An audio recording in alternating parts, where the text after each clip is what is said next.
اتنی بڑی جگہ ہوں گی لداخ، اتنے بڑے بڑے ہمارے تاریخ میں شہر گزرے ہیں، اب وہ اتنی بڑی بڑی شخصیات، قد والی، علم اور روحانیت، بڑے شہروں سے، بڑے شہر، گاؤں سے نہیں، میں نے بھی نہیں سنا، چاہے وہ گاؤں کے تھے لیکن کام ان کا وہاں ہوا۔ ہاں نام ان کا وہاں جاتا، نام گاؤں میں، گاؤں کے رہنے والے، غزال ایک گاؤں کا نام ہے، اچھا جیلانی یہ بھی گیلان ایک جگہ کا نام ہے، ٹھیک ہے، لیکن ان کی اٹھان جو ہوئی وہ بغداد میں ہوئی۔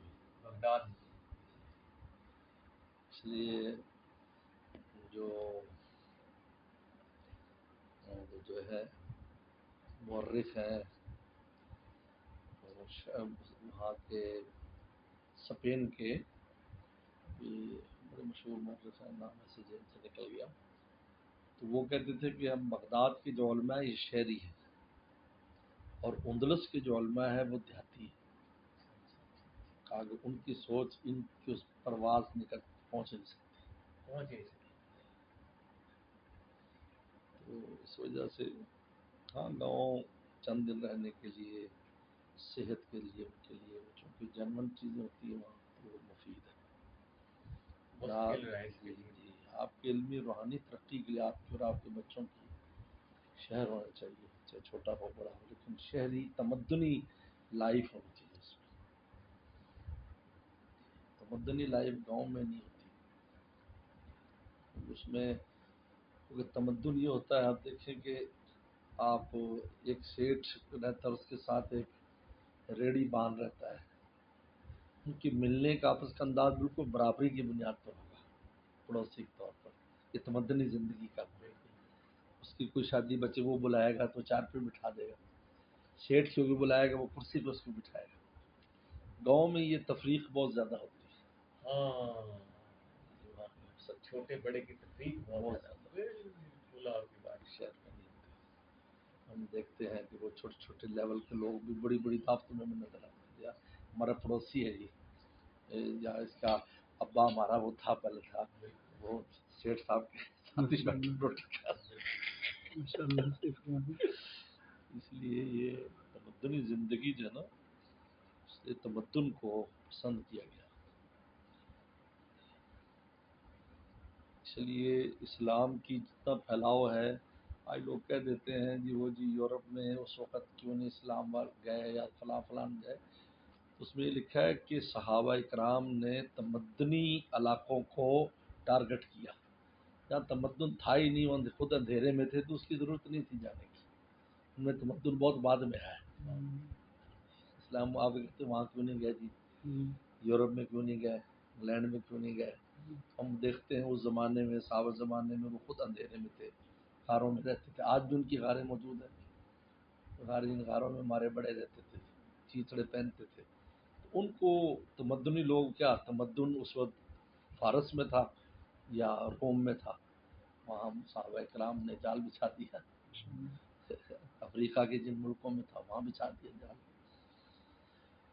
تو ان کو اسی وجہ سے انبیاء صلی اللہ علیہ وسلم کی ساری جماعت تمدنی علاقوں میں آئی، نبی آئے تمدنی علاقوں میں، شام ہے تمدن تھا، عیسیٰ السلام آ رہے ہیں، موسیٰ السلام مصر میں آ رہے ہیں، رسول صلی اللہ علیہ وسلم عرب میں آ رہے ہیں، یہ تمدنی علاقوں میں نبیوں کو بھیجا، اس وقت تمدنی علاقہ یہی تھا جو گرم علاقہ ہے، جس کو مشرق کہتے ہیں، یہ روشن تھا، وہاں ایسے اسباب نہیں تھے کہ وہ تمدن بنا سکتے، تو جب دنیا نے ترقی کی تو پھر وہ تمدنی بنے، ورنہ برف سے ڈھکے ہوئے پہاڑوں کے اندر وہ کیا تمدنی ہو سکتی تھی، آج اس کے مسائل پیدا ہو گئے، برف بھی ہوتی ہے، اس کے باوجود بھی وہ رہنے سہنے کے جدید طریقے آ گئے، اس زمانہ نہیں تھے، بس وہ اپنا ریچھ کی طرح وقت گزارتے تھے، ریچھ 6 مہینے غار میں رہتا ہے، 6 مہینے باہر نکل آتا ہے، تو یہ لیکن جو متمدن علاقے تھے وہاں انبیاء صلی اللہ علیہ وسلم سارے آئے، اس وجہ سے سارا یہ علاقہ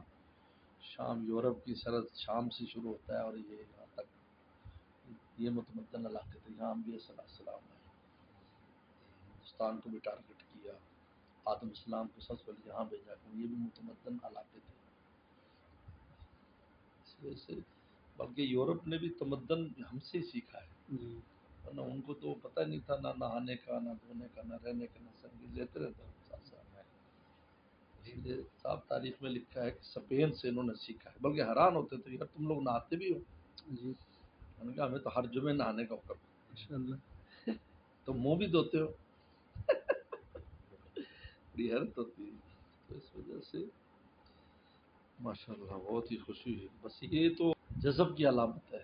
آپ کی جو ہسٹری سنی ہے یہ اللہ تعالیٰ جذب کرتے ہیں بندوں کو. دو طریقے ہوتے ہیں اللہ تک جانے کے. ایک ہوتا ہے کہ آدمی خود کوشش میں لگتا ہے، اور ایک ہوتا ہے کہ اس کو کھینچ کر اس کی ساری سوچوں کو بدل دیتے ہیں. اس کو جذب کہتے ہیں. نہیں ایسے اللہ یجتبی الیہ من یشاء، یہ جذب کا بیان.